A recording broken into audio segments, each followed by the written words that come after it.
Hello! Magandang gabi po sa lahat. Try ko lang ang homemade mask na recipe ni Mama. Ayan, i-apply ko lang sa malapad kong mukha ang ating homemade mask, then let it stay for 15 minutes. Sana all marunong magstay.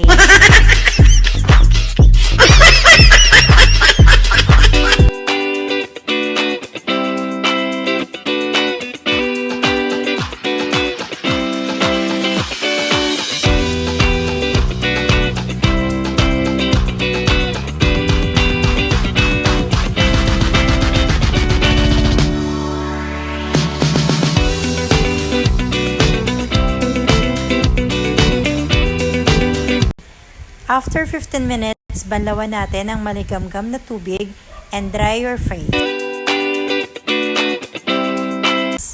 Next ay i-wash naman natin ng malamig na tubig ang ating mukha.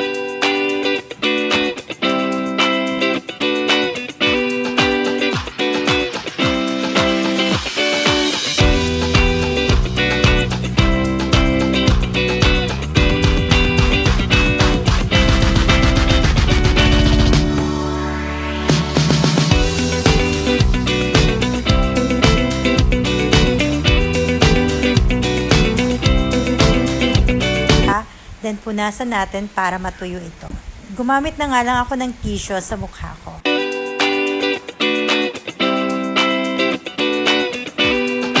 Then last, gumamit ako ng serum. Ito yung ginagamit ko kasi sensitive ang mukha ko at hiyang ito sa akin.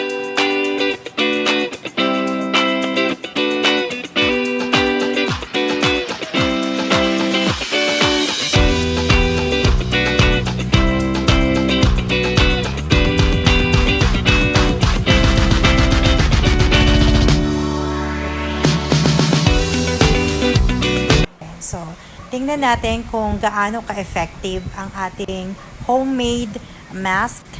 So, sana pagka-effective ito, isi-share ko sa inyo ang mahiwagang recipe ni Mama. Yan lang po. Good night. Bye.